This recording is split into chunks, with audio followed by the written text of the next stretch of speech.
quelques points qui sont, à mon avis, importants, qui ne sont pas assez connus et compris. On va essayer rapidement, Bezrat Hashem, d'aborder ces points-là.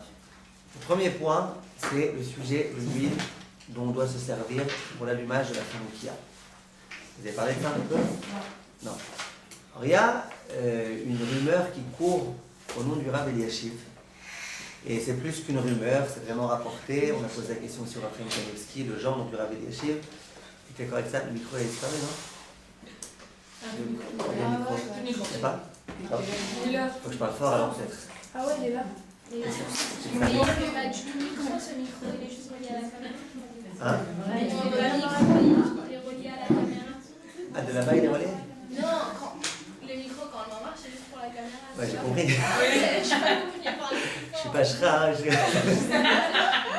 Excusez-moi. pas de problème. Donc,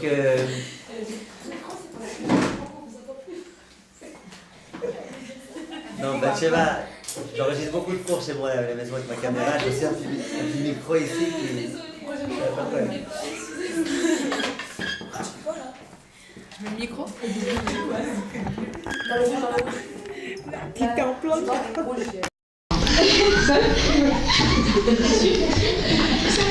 Ciao. Alors le Rav Eliashiv, il avait l'habitude de dire que l'huile dont on doit se servir pour l'allumage de la Hanoukia, c'est une huile qui est apte à la consommation. Et il y a beaucoup de gens qui font de ça tout un plat. C'est le cas de le dire. Il faut vraiment acheter une huile qui est apte à la consommation. Ça doit être une huile importante, une huile qui est apte à la consommation. Et il y a même des endroits dans lesquels, vous savez que l'huile apte à la consommation, vous savez quand vous allez au supermarché, il y a des bouteilles d'huile à 40 shekels, c'est une huile apte à la consommation. Il y a des bouteilles d'huile plutôt à 15 shekels. Il y a écrit dessus la Maor Bilvad, juste pour l'allumage. Et je me rappelle, il y a un endroit dans lequel il y a quelqu'un qui voulait vendre de l'huile, et il voulait que ce soit, c'est une huile pas chère du tout, il vendait à 14 shekels la bouteille, mais il voulait que ce soit aussi valable d'après le Rav Eliashiv. Alors qu'est-ce qu'il a fait ? Il a commencé à amener des mismachim de médecins et de trucs et de machins, comme quoi, bien qu'il y ait écrit sur la bouteille, la Maor Bilvad, malgré tout ça va, on peut consommer ça. C'est pas le meilleur goût, mais on peut consommer ça. Parce que vous voyez que les gens, ils font de ce psaque-là, du Rav Eliashiv, un très très grand inyan. La question, les deux questions. La première, est-ce que c'est vrai ? Est-ce que c'est vrai qu'il faut une bougie ? D'où le Rav Eliashiv, il tire ça. Deuxièmement, alors pourquoi il y en a plein qui ne font pas attention à ça ? Est-ce qu'ils ont raison ? Est-ce qu'ils ont sur quoi se reposer ? Et donc essayez de comprendre un petit peu, c'est quoi ce psaque du Rav Eliashiv. Alors qui est-ce qui peut m'expliquer d'où ça provient, ce psaque du Rav Eliashiv, qu'il faut que l'huile, elle soit apte à la consommation. Pourtant la Hanoukia, elle ne la boit pas, l'huile. Une belle huile. Hein ? Mais j'ai une belle huile. Oui, mais qui dit qu'elle est belle, la beauté, la verdeur. C'est pas la même qualité. C'est pas la même qualité, moi j'ai besoin pour allumer, pas pour manger. J'ai écrit Katit Lamar, c'est la première de base. Quand Katit Lamar, c'est pas la première huile. Ouais. Bah c'est déjà c'est sûr que c'est pour la consommation, mais après, enfin je sais pas, j'ai vu qu'il y a une différence dans la community quoi, que genre une huile pour la consommation elle est plus belle. Mais je dis juste qu'on voit comme Katit. La flamme est plus belle. Donnez le micro à Baptiste, qu'on entend mieux. La flamme elle est plus belle. L'huile elle est plus belle. Oui, c'est une Bah, pas dit qu'elle soit belle ou moche. Non, meilleure qualité quand on dit belle. Une meilleure qualité d'huile. Meilleure qualité d'huile et quoi ? Et la flamme elle sera de meilleure qualité ou pas ? Non, moi, Mais moi ce qui m'intéresse c'est la flamme. Mais moi ce qui m'intéresse c'est la flamme. Elles sont toutes margeables, non ? Ouais, parce que c'est Non, déjà... quand il y a écrit de la Maor Bilvad, c'est qu'il y a un taux d'acidité très important et c'est pas tellement apte à la Si déjà consommation. on utilise une huile pour manger bien, alors pour la mitzvah encore mieux quoi. Ah ouais. Alors ce que vous allez dire, laissez-moi encore 5 minutes, je vais le dire. Mais, regardez, Tamar, écoutez bien. Le Rav Eliashiv, la preuve qu'il amène, je vous la dis, et après vous me dites ce que vous en pensez. D'accord ? Vous n'avez pas d'idée, Déborah ? Hein ? J'ai sorti, mais je sais pas si je me rappelle en fait. On a déjà parlé de ça, Kiko. Oui. C'est une soirée avec des rats, non ? Ah, je vais, vous avez une bonne mémoire que quoi ? Que si l'huile, parce qu'avant, enfin si on laissait l'huile et qu'il y avait des rats qui venaient, je sais pas quoi, elle n'était pas apte à la consommation. Très bien. Et donc vous pouvez pas l'utiliser parce que pour la Hanoukia, non plus. Enfin, D'accord, mais là il n'y a pas de rat qui est tombé. et Ça va, elle se rappelle bien. Je vous mets 100% à l'examen, Razak. Alors juste, c'était pas un examen. Regardez, j'aimerais vous expliquer bien l'histoire du Rav Eliashiv. Le Rav Eliashiv, il dit qui a écrit dans la halakha que si jamais vous avez une huile apte à la consommation, une huile très bonne, dans laquelle il y a une souris qui est tombée.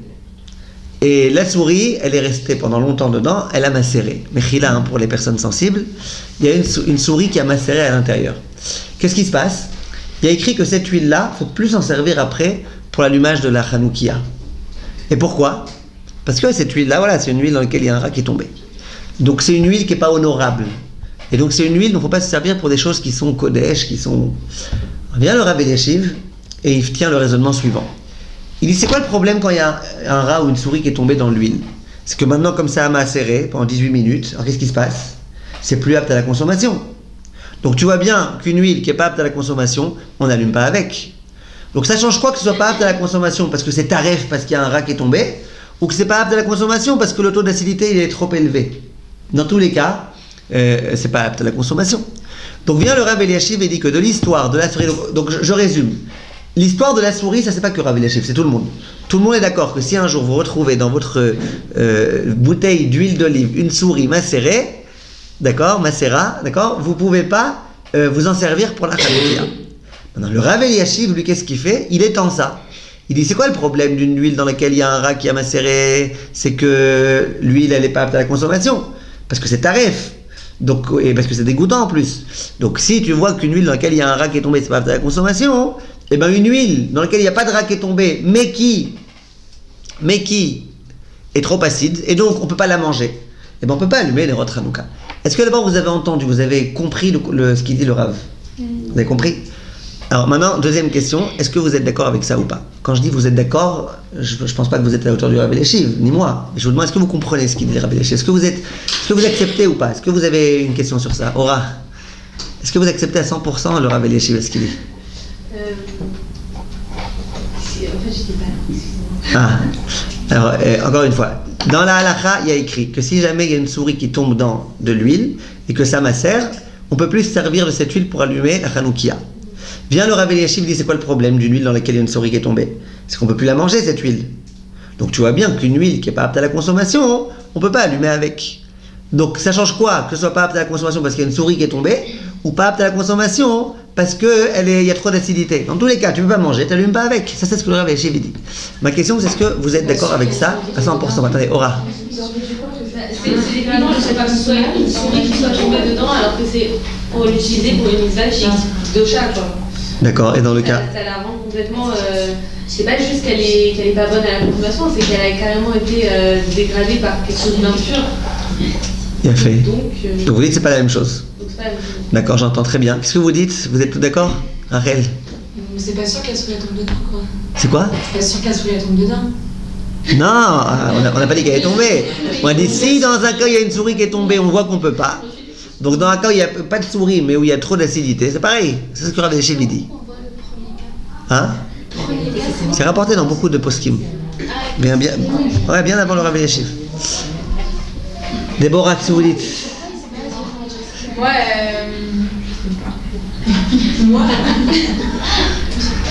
Qu'est-ce que vous dites?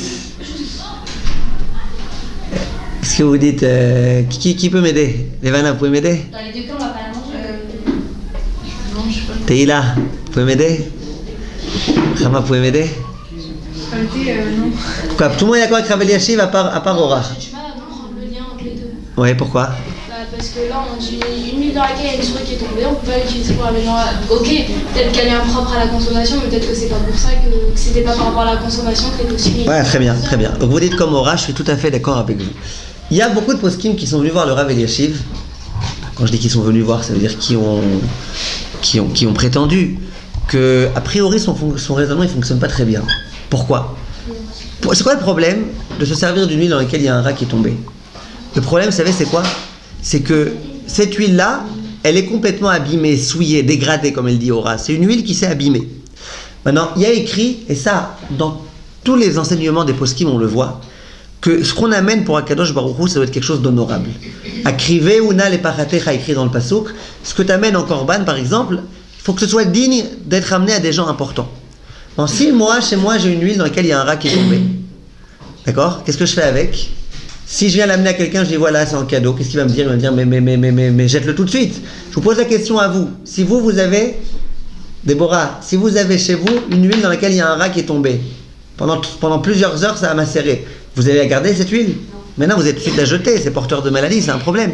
Donc le problème d'une huile où il y a un rat, c'est pas simplement que c'est dégoûtant, c'est pas simplement que c'est pas cachère, c'est que c'est dégoûtant, c'est que ça a abîmé l'huile, et que c'est pas honorable. Vous comprenez ce que je veux dire?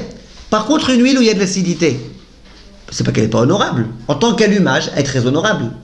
C'est vrai que pour manger, c'est pas bon, mais en tant qu'allumage, très honorable. C'est-à-dire qu'à la rigueur, si quelqu'un d'important m'invite et qui me dit est-ce que tu peux s'il te plaît m'acheter de l'huile pour l'allumage, ben, je pense qu'il n'y aura aucune honte à lui acheter une huile à 15 shekels la bouteille. C'est vrai qu'elle y a écrit la Mahor Bilvad.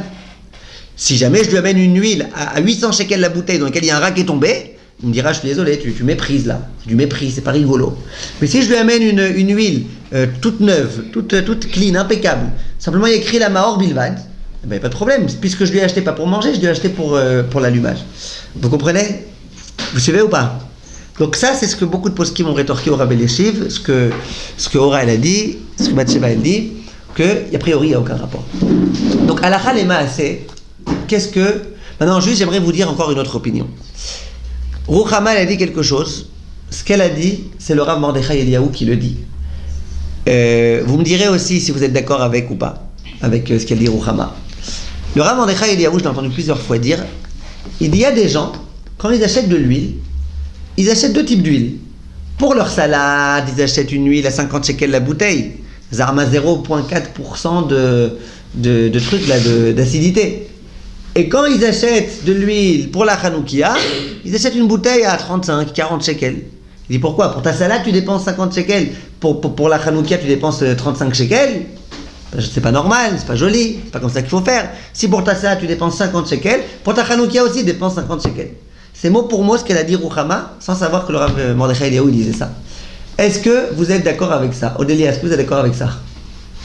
J'ai écouté le début du mot alors. Pas grave, maintenant ce que je vous dis maintenant. Le Rav Eliyahu il disait, il y a des gens qui achètent des trucs à 50 shekels pour leur salade, or que pour la truc, ils achètent à 40 shekels. Et c'est pas normal. Est-ce que vous êtes d'accord avec Rav Mordechai Eliyahu dans ça? Est-ce que vous comprenez ce qu'il dit? Vous comprenez? Vous êtes d'accord avec Ruchama? D'accord. Avital, est-ce que vous êtes d'accord? Moi je suis d'accord, mais Moi, je suis pas d'accord. Hein?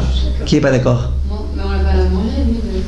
Et alors, expliquez-moi ce que vous voulez dire très bien. La différence, c'est quoi? C'est le goût entre la différence de prix. C'est quoi la différence? C'est quoi qui marque la différence? Moi, ce que j'ai compris qu'il dérangeait, c'était la différence de prix. Pourquoi pour ça, tu es prêt à dépenser 50? Oui, mais parce que la différence, elle est plus chère, c'est parce qu'elle est plus. Peut-être qu'elle est meilleure, mais on va pas la payer, lui. Il a fait. N'importe peu.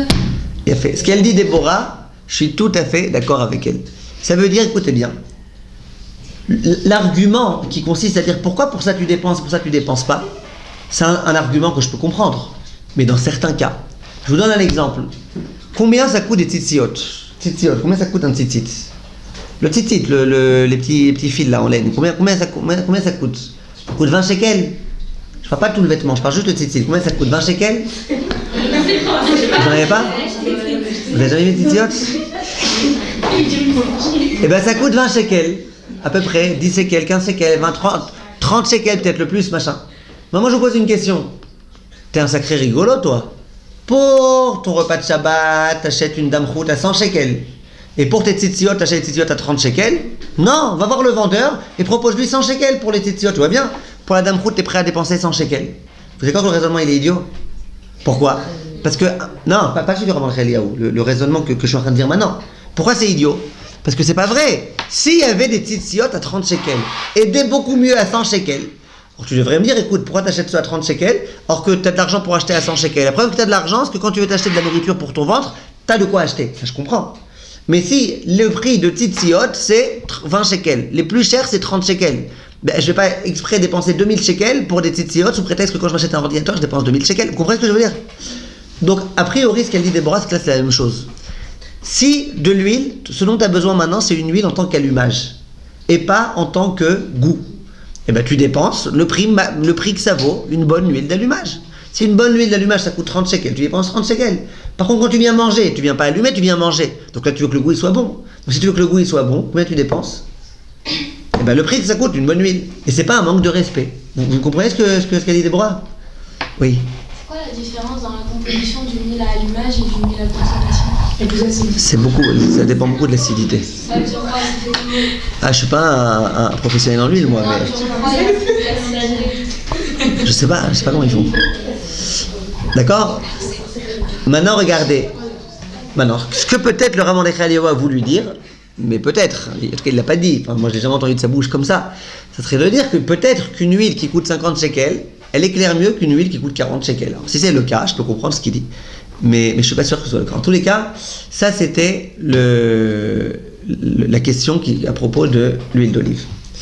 Maintenant, il y a un autre cas dont je voulais parler avec vous, et ça je voulais vous tenir au courant de la halakha et que vous compreniez un petit peu. Il y a une marloquette qui n'est pas du tout connue. Chacun dit ce qu'il dit de façon tranchante, et pourtant c'est pas si évident que ça. Comment on fait pour allumer la Hanoukia quand on est invité? D'abord, pour les filles de séminaire, il a dû vous en parler, Ravitar. Si vous êtes dépendant de vos parents, indépendant, vous a parlé de ça? Oui. D'accord. Alors, donc si on est bien d'accord, le Ravitar et moi, et que j'imagine qu'il y a des filles dans les deuxième, troisième années, j'imagine qu'il y a des filles qui sont indépendantes. Et si elles sont indépendantes, elles doivent allumer elles-mêmes la Hanoukia. C'est bien ce qu'il a dit le Ravitar. Il a dit que tout le monde doit allumer. C'est qui tout le monde? Parce qu'il y a un décalage horaire. Non, mais nous on peut faire ça, mais. Vous pouvez, comme Rav Ovadia, d'allumer à 5h pile quand vos parents. Non, Pas- pas tout le monde, les gens Oui, peuvent. mais il a dit aussi un Mais décalage si on est horaire. dépendant, après, t'es pas obligé, je crois. Mais c'est mieux quand c'est un décalage horaire ou un truc comme ça. C'est un décalage horaire, le Rav Ovadia, il dit que tu peux allumer à 5h pile, puisque tes parents, c'est sûr qu'ils n'ont pas encore allumé, puisque eux, ils sont. Ok, c'est le tridouche du Rav Ovadia. Donc vous êtes d'accord que les filles qui sont indépendantes de leurs parents, elles doivent allumer? Oui ou non? Oui. D'accord. Donc ne pensez pas que c'est bon, votre père il allume en France et vous êtes quitte. Non, si vous êtes indépendant de vos parents, vous devez vous-même vous débrouiller pour allumer avec tout ce qui vous a expliqué le Ravitar. Maintenant, là où il y a un point qui n'est pas très connu, vous suivez? Maintenant, là où j'aimerais vous tenir au courant, c'est la chose suivante. Que se passe-t-il quand on est invité? Alors, toutes les lois des invitations pendant Hanouka, ça, chaque année, on nous appelle, nous les rabbinim qui répondent aux questions de halakha, des dizaines de fois chaque Hanouka, pour poser des questions dans tous les sens, etc. Vous avez déjà étudié ça quand on est invité? Qu'est-ce qu'on fait? Comment on fait? On demande à quelqu'un Ouais, on donne d'allumer une pour prouta. la maison. Hein? On donne une boutade, je suis pas sûre.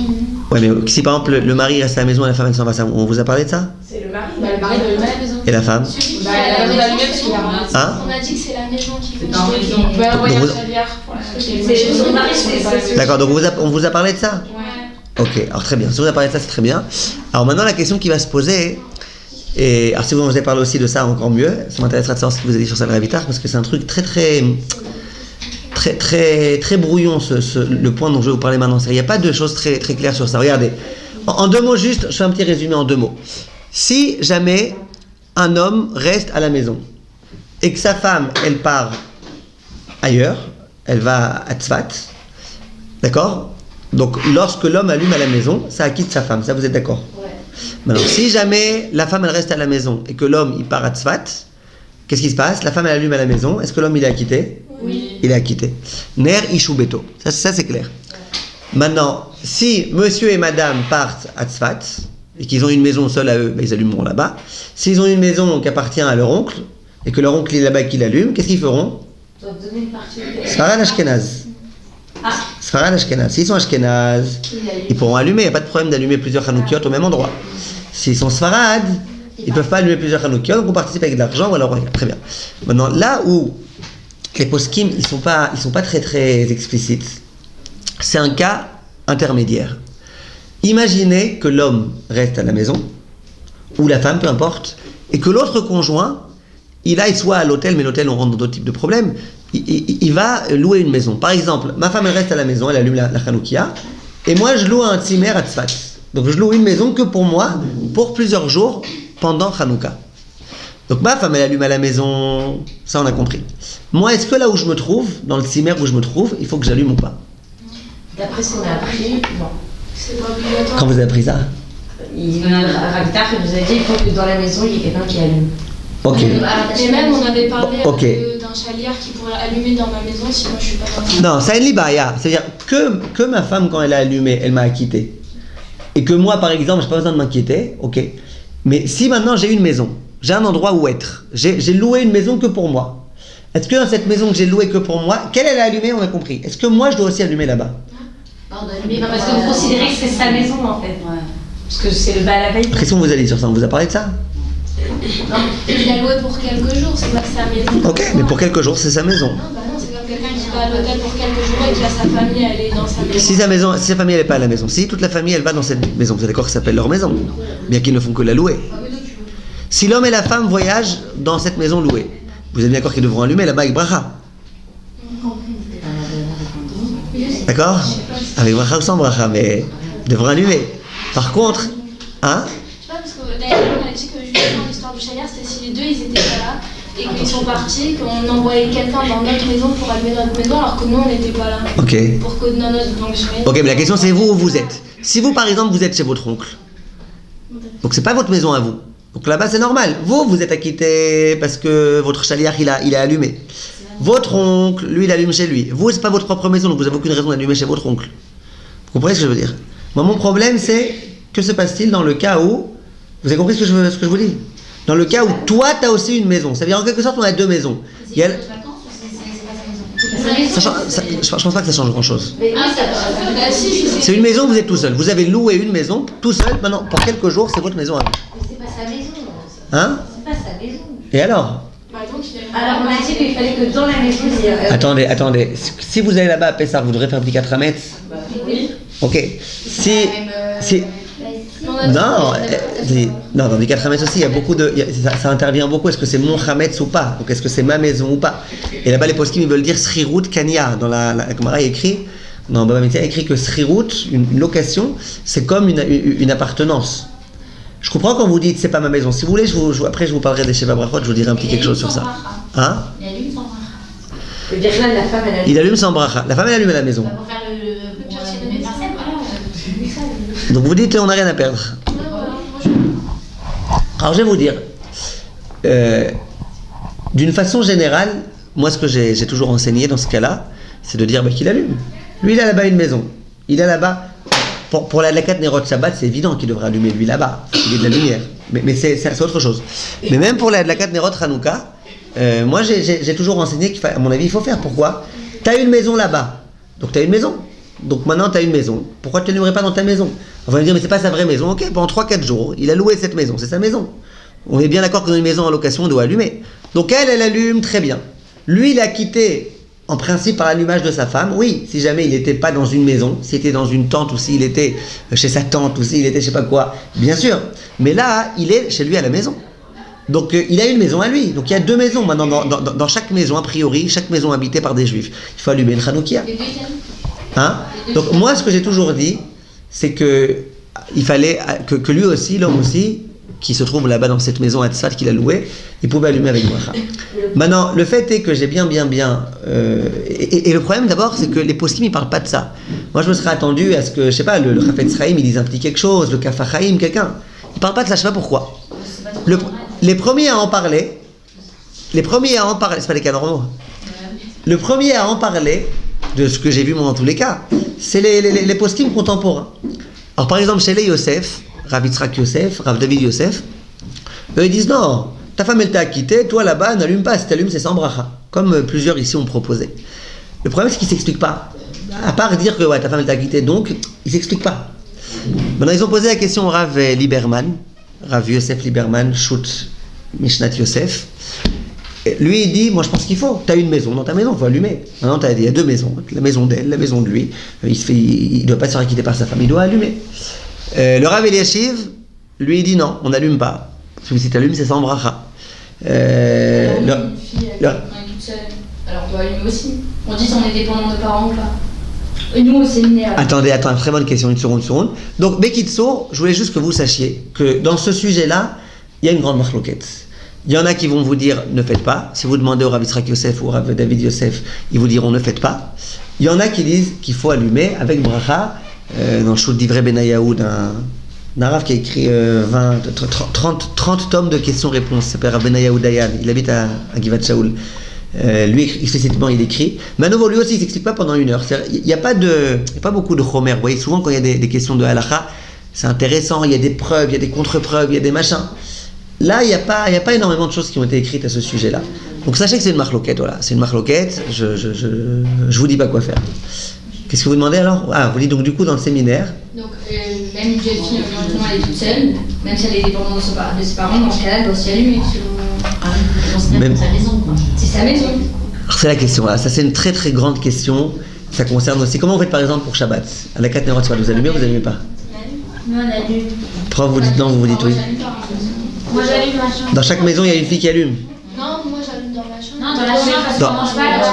Donc dans chaque chambre, il y a une des filles qui allume pour toutes les filles de la chambre. Et avec bracha. Chacun dans sa chambre. D'accord, donc chaque chambre vous allumez avec bracha, une fille allume pour toutes, à moins qu'il y ait des ashkénaziotes. Dans chaque chambre, il y a une fille qui allume pour toutes les filles de la chambre. Ok, très bien. Donc ça veut dire que vous considérez, pas tout le monde dit comme ça, mais le Rav Ovadia il dit comme ça, le Chazon Ish dit comme ça. Donc ça veut dire que vous considérez que quoi? Que cette chambre c'est vraiment la vôtre. Alors, si c'est comme ça, mais effectivement, vous devriez allumer une Hanoukia dans chaque chambre. Vous devriez, non, au moins dans chaque maison, vous devriez allumer une Hanoukia. À nouveau, non, si vous faites comme le Rav, comme les Yosef, alors voilà, non. Comprenez? C'est clair ou pas? Là, on peut pas jouer sur les deux tableaux. C'est quoi les deux tableaux? Hein? On peut pas allumer dans sa chambre le Shabbat. Et C'est pas la même raison qu'on allume. Non, parce que je trouve ça bizarre d'allumer plusieurs Hanoukias, quoi. Non, pas plusieurs, une seule. Ah, ok. Vos parents une en France et vous une ici. Non, mais on a une appartement, on chacune une. Alors ça c'est encore ça c'est encore une nouvelle question. Ça aussi, il y a des grandes marloktot. Si jamais, écoutez bien, si ma femme et moi, nous sommes invités chez des parents, grands-parents, beaux-parents, machin. D'accord? On est invités chez les beaux-parents. Et chez les beaux-parents, qu'est-ce qui se passe? Donc ils sont sfaradim, nous aussi on est sfaradim. Donc en principe, qu'est-ce que vous m'avez tout très bien dit? On est mishtatef puis prouta, on paye un petit quelque chose et voilà. On a imaginé Odélia que imaginez Odélia que à ma femme et moi, on nous réserve une chambre. Donc je vais chez mes parents, là-bas on a une chambre qui nous est réservée. Dans l'Ilchot Adlakat Nerot Shabbat, vous savez très bien que quoi? Qu'on doit allumer dans cette chambre-là, avec bracha. Il a fait. Alors maintenant dans la Hanoukia, est-ce que c'est pareil? Est-ce que la Hanoukia pareil? On va dire que ben voilà, vous avez cette chambre c'est considéré comme votre appartement pendant ce Shabbat, vous pouvez allumer la Hanoukia ou pas? La plupart des poskim ils disent non. Le Rav Ben Zion Abba Shaul, dans Reletzion Chelek Dalet, il dit que oui, c'est ta maison, maintenant c'est ta maison, tu as une fenêtre là-bas, t'allumes. Donc vous rentrez encore dans une marloquette. Bekitsour, ces sujets-là, c'est des sujets dans lesquels il y a beaucoup de marloquettes, il n'y a pas assez de choses écrites. Il n'y a pas assez. Donc il y a beaucoup de marloquettes, chaque possède il a sa façon de raisonner. Et... Maintenant, je vous ai promis une petite parenthèse à propos. Hein? Je sais pas. Faites sans bracha. Dans le salon. Dans quel cas? Vous parlez au séminaire maintenant? Si vous attendez, une fille qui est dépendante ou indépendante? Indépendante. Mais il y en a aussi, il y a des dépendantes. Il y a des dépendantes et des indépendantes. Non, alors les indépendantes qu'elles allument, elles n'ont aucun problème. Mais la dépendante qu'elles sont mishtatef avec elle. Chaque indépendant doit allumer sa Hanoukia. C'est quoi la Non, les shtatef.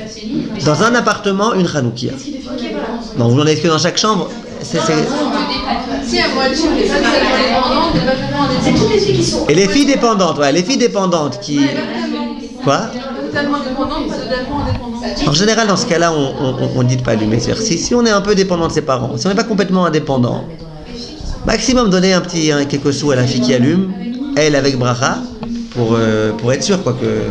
Parce que c'est un peu difficile à chaque fois, dans chaque cas de. On est considéré comment dans ce cas-là? Qui? On n'est pas totalement dépendant, pas totalement indépendant. Alors, je vous dis, faudrait comprendre c'est quoi un peu machin. Qui est-ce qui paye les études? Qui est-ce qui vous paye vos vêtements, vos machins, vous voyez? En général, dépendant, c'est-à-dire que qui est-ce qui paye quoi? Qui paye les choses? Bon, si c'est moitié-moitié, ça veut dire que vous êtes encore dépendant des parents. Pas complètement, mais dépendante.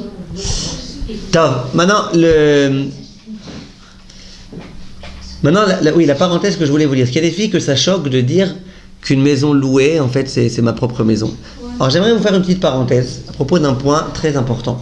Vous avez dû entendre, peut-être pas, parce que, enfin, si vous, j'imagine que oui, mais beaucoup de gens ne connaissent pas ça. Quand il y a un khatan et une kala qui se marient, Besha Tova. Après, on procède à ce qui s'appelle les Sheva Brachot.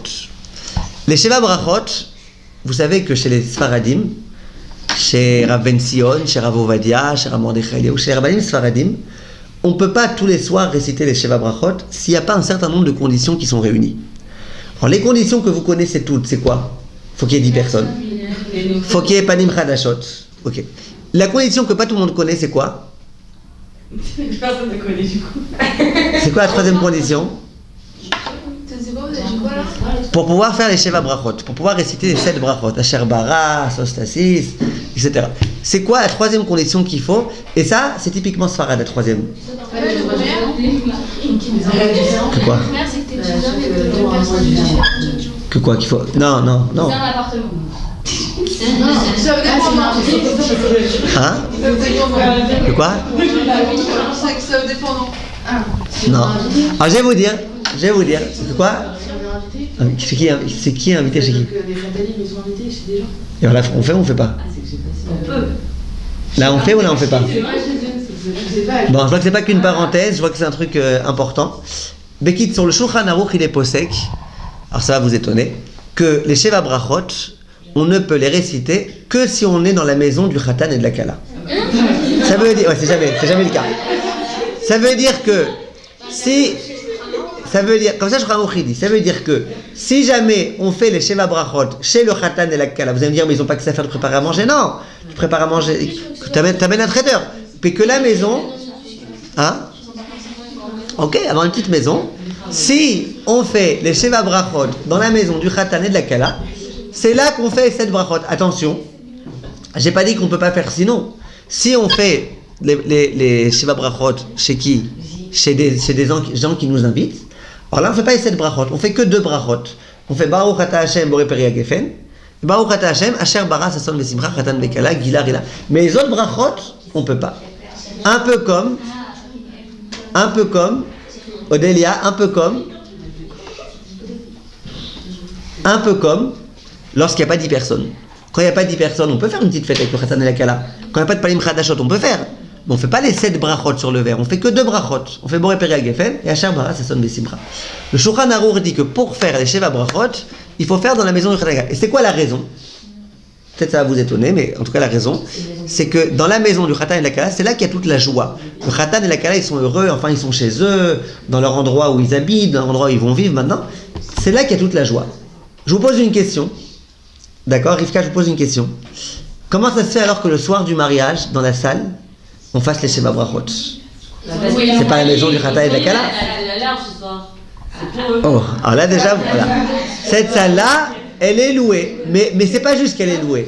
C'est qu'elle est louée. Et en plus, il y a tellement de joie dans la salle du Khatan et de la Kala, toutes les danses et les machins et les trucs, que là-bas, tu peux pas dire qu'il n'y a pas de simcha. Ça veut dire, on fait Sheva Brachot dans la maison du Khatan et de la Kala parce qu'on sait que là-bas, il y a de la simcha, plus qu'ailleurs. Le soir du mariage, dans la salle dans laquelle on danse et on mange, etc., il y a Baruch Hashem aussi beaucoup de simcha. Donc on peut faire là-bas. Et après, il y a plein... Maintenant, vous allez me demander pourquoi personne ne fait ça. C'est pas vrai que personne ne fait ça. Le Rav Ovadia et tous les gens qui suivent, moi chez moi, quand je fais des Sheva Brachot à des gens que j'invite, moi je fais pas Sheva Brachot. Moi si je suis invité chez des gens, et je sais que c'est pas la maison du Khatan et de la Kala qu'on me demande de faire une des brachot, je dis tu me donnes soit Borei Peri Hagefen, soit Asher Bara. Mais il n'y a pas que moi, beaucoup de gens qui connaissent la halakha, je parle des Sfaradim, et qui suivent l'opinion Sfarad, l'opinion du Rav Ovadia, du Shulchan Aruch. Mais je comprends pas, c'est pas faire les brachot dans la maison. De quoi? C'est quoi la raison pourquoi on va se cacher? La raison, c'est parce que l'endroit où on a institué de faire les Sheva Brachot, c'est l'endroit où il y a le maximum de simcha. Le maximum de simcha, c'est dans la maison du Khatan et de la Kala. Si vous me dites que vous, en tant que Kala, vous préféreriez que ce soit plus machin, peut-être, je comprends, je suis d'accord avec vous. Et comme ça, le Shulchan Aruch est posek. Donc du coup, Rav Ovadia dit, c'est bracha levatala. Si jamais tu t'amuses à faire l'une des brachot, c'est bracha levatala. Maintenant, ok. Alors maintenant, regardez. Il y a des minagim. Vous suivez? Vous suivez? Alors voilà. Alors je vous l'ai dit. Maintenant, regardez. Il y a des. Écoutez, Batsheva. Il y a des poskim. Non, il y a des minagim par contre. Il y a des minagim, par exemple. Il y a certains Marocains, voilà, très bien. Il y a certains Marocains. Eux, ils disent que leur coutume, ça a toujours été de faire les Sheva Brachot, même si c'est pas la maison du Khatan et de la Kala. Les explicites. Alors, il y en a, qu'est-ce qu'ils font? Il y en a, ils demandent à un Ashkenaz de faire les 7 Brachot. Si par exemple, il y a un Ashkenaz et que des Sfaradim. Non, mais ça, c'est faire de la triche. Il y en a qui veulent dire que c'est de la triche, il y en a qui veulent dire que c'est pas de la triche. Il y en a qui veulent dire que si le khatan, par exemple, il est ashkénaze, qu'on pourrait faire les 7 brachot. Après, la question, c'est est-ce qu'on va par rapport au khatan ou par rapport à celui qui récite la bracha. Mais en tout cas, pourquoi je vous disais tout ça, à part pour votre culture générale, que je pensais entretenir, mais que je vois que dans ce sujet précis, je la nourris.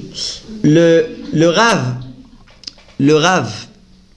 ouais, alors, il y en a qu'est-ce qu'ils font? Écoutez bien, il y en a qu'est-ce qu'ils font? Alors ça, c'est quelque chose qui est vraiment, je pense qu'elle va dire Bathsheba que c'est de la triche. Il y en a qu'est-ce qu'ils font? Moi, je me rappelle par exemple, quand j'étais khatan, il y a un Rav qui a fait les Sheva Brachot chez lui. Alors, il m'a dit, bon, on fait Sheva Brachot. Non, je dis, on va pas faire les Sheva Brachot, c'est pas ma maison là. Alors lui, qu'est-ce qu'il me fait? Il me dit, regarde, on va faire un patent.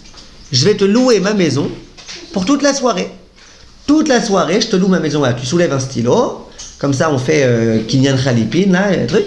Et puis, il me loue son salon pour toute la soirée. Comme ça, il s'avère que son salon, c'est ma salle. Et puisque son salon, c'est ma salle, et ben c'est la salle du Khatan et de la Kala. Donc, c'est bon. Alors, qui est-ce qui peut me dire, qui n'a pas encore participé? Yael, par exemple. Est-ce que vous pouvez me dire si c'est de la triche ou pas? Moi, à mes Sheva Brachot, ce Rav-là, il l'a fait. Est-ce que vous pensez que c'est de la triche ou pas? Bathsheba, elle pense que c'est de la triche, je sais. Khefsiba, elle n'a pas voulu venir aujourd'hui, elle a eu peur que je dise trop... Hein? C'est vrai? C'est top. Alors, qu'est-ce que vous dites? Vous direz qu'on a parlé des khatan et des calottes. Qu'est-ce que vous dites? Eva, qu'est-ce que vous dites? C'est pas de la triche. Pourquoi c'est pas de la triche? C'est comme le mariage, la scène du mariage, c'est la même chose. C'est de la triche, par exemple, il y avait un contrat. J'ai pas compris. Le soir du mariage, je vous ai dit, là-bas il y a un vrai contrat, on loue vraiment la salle, c'est vraiment une salle qui est censée être. C'est pas une salle qui a quelqu'un. C'est un accord, comme quoi on loue la salle, c'est la même chose. Bon, alors je vais vous dire, moi à mon avis, c'est de la triche, je vais vous dire pourquoi. Enfin, c'est pas de la triche, ça sert à rien à mon avis. Je vais vous dire pourquoi. Quand on parle par exemple de la vente du Hametz, oui, quand on parle de la vente du Hametz, où il y a des gens qui vont dire ouais c'est de la triche, tu gardes le pain chez toi, tu sais très bien que le goy. Là c'est pas vraiment de la triche, parce que là on parle de façon judiciaire. Est-ce que ça t'appartient ce Hametz ou est-ce qu'il t'appartient pas? Si j'ai fait un acte de vente et que le Hametz il m'appartient plus. Ah mais il est encore chez moi dans un tiroir, ok. Il y a des halachot qui font que tu peux vendre quelque chose qui est chez toi dans ton tiroir ailleurs. Vous suivez ou pas? Par contre là, c'est pas une question de papier, de signature, de judiciaire, de Choshen Mishpat. Là, c'est une question de joie. Est-ce que tu es joyeux ou pas? Et là, l'Alacha, elle te dit, bien que ça vous étonne à vous toutes et à moi aussi, l'Alacha, elle dit que où est-ce que tu es vraiment joyeux, toi Khatan et toi Kala, quand tu es chez toi. Alors, tu dis, ouais, mais on peut faire une combine, on peut même faire un contrat, je peux même lui payer 200 shekels pour la soirée, pour qu'il me loue son salon. Ok, mais il n'empêche que c'est pas mon salon à moi, c'est pas là où je vais habiter, c'est pas là où je vais dormir ce soir, c'est pas là où je vais avoir ma maison, ma vie. Donc, c'est vraiment une ruse, quoi, qui sert à rien. Pourquoi ça sert à rien? Parce que même si sur les papiers il s'avère que oui c'est ta maison, mais t'as pas cette joie. Alors elle demande Eva, mais le soir du mariage aussi. Le soir du mariage c'est autre chose. La maison de Rav Vintel, elle appartient à Rav Vintel. Maintenant, c'est lui le Baal Habayit là-bas, c'est lui qui fait sa vie là-bas. Si par exemple je décide à un moment donné de lui dire maintenant je peux pas, c'est sa maison, bien qu'il m'a loué. Maintenant, en dehors, alors que la salle de mariage, c'est sûr que ça appartient à un directeur, mais ça lui appartient pas à lui. Lui, il passe pas ses soirées à se marier, à se remarier. Donc qu'est-ce qu'il fait lui? Eh bien lui, il loue à des gens, c'est-à-dire que ça appartient qu'à ces gens. Mais surtout, je vous ai expliqué qu'à part l'aspect qu'il loue, il y a un autre aspect. C'est qu'il y a beaucoup de joie au soir du mariage, chose qu'il n'y a pas dans une maison dans laquelle juste à louer la maison. Vous comprenez? Après, voilà, après il y a tout type de questions. Il y a une grande marque locale, par exemple, si on loue toute une salle pour Shabbat Khatan. Il y en a qui veulent dire que c'est pséder. Si tu loues une salle pour tout Shabbat Khatan, machin. Bref, on rentre là dans des sujets importants. Mais moi, ce que je voulais juste vous dire, c'est que là, regardez, là, je peux comprendre que vous me disiez que cette location, c'est de la blague. Mais par contre, à Hanouka, quand je loue une maison pour 3 jours, 3 jours, cette maison, c'est la mienne. C'est pas que quelqu'un est encore en train d'habiter là, mais il me fait un patent pour. C'est ma maison, moi, pendant 3 jours. Les poskim, par exemple, ils sont d'accord qu'à l'hôtel, il faut allumer. Tu passes une nuit à l'hôtel, les poskim sont d'accord qu'il faut allumer. Le seul problème, c'est t'allumes où? Dans la chambre d'hôtel, ils ne te permettront pas. S'ils ne te permettent pas et que tu allumes, le Rav Eliashiv dit c'est du vol. Alors t'es embêté, alors qu'est-ce que tu fais? Comprenez? Mais voilà, donc là c'est pas de la blague quand tu loues une maison. Maintenant, est-ce que tu dois allumer quand tu loues une maison avec ta femme? Oui. Alors, si ta femme elle allume à la maison et que toi tu es ici ou ton mari ou machin, là on a dit que c'est une grande marloquette. Mais c'est l'air. Voilà, bon, on a parlé rapidement. Hein? C'est quoi les réponses de toutes les questions? Quelle question? Bah, je sais pas, moi j'ai posé que des questions. Du coup, non, c'est pas une. Alors les questions. Est-ce qu'on peut allumer avec de l'huile qui n'est pas apte à la consommation? D'après Rav Eliachiv, il faut une huile apte à la consommation. D'après beaucoup d'autres, c'est pas obligé. Maintenant, est-ce qu'il vaut mieux malgré tout ou pas? Il vaut mieux, comme Bessaracol, tu dépenses 10 shekels de plus par Hanouka. Si t'es pas à 10 shekels près, autant dépenser 10 shekels pour être selon le Rav Eliachiv. Est-ce que ça vaut le coup de s'acquitter de la Khumra du Rav Mordechai Eliyahu et de Ruchama? Si le Rav Eliyahu et Ruchama l'avaient pas dit, j'aurais dit que c'est du Baltashrit, de dépenser 10 shekels de plus, stam. Si le Rav Mordechai Eliyahu l'avait pas dit et que Ruchama l'avait dit, j'aurais aussi eu du mal à dire que c'est Baltashrit parce que je n'aurais pas voulu contredire Ruchama. Maintenant que les deux l'ont dit, eh ben, je peux plus dire que c'est du Baltashrit, mais moi personnellement, je vais pas essayer d'acheter l'huile la plus chère pour allumer des Nerot Hanouka. J'essaierai de choisir l'huile qui allume le mieux. Maintenant, autre question que vous avez notée, est-ce que quand une femme allume à la maison et que son mari loue un appartement ailleurs, est-ce qu'il doit allumer ou pas? Qu'il allume avec bracha ou sans bracha, d'après certains avec bracha, d'après certains sans bracha. Qu'est-ce que vous faites? Je sais pas, vous avez qu'à allumer sans bracha, comme ça vous êtes tranquille. Maintenant, autre question, c'est quoi l'autre question que vous avez notée? Non, en fait, j'ai noté les questions de. Par exemple, les Chachamim n'ont pas forcément interdit l'huile dans laquelle a macéré une souris en raison du fait qu'elle n'est pas consommable. Donc, comment Rav Eliachiv a-t-il étendu le Issour? Ben, demandez-lui à lui. Demandez-lui à lui. Demandez-lui. Oui, ça, c'était pas les questions de la fin, en fait. Merci de votre attention.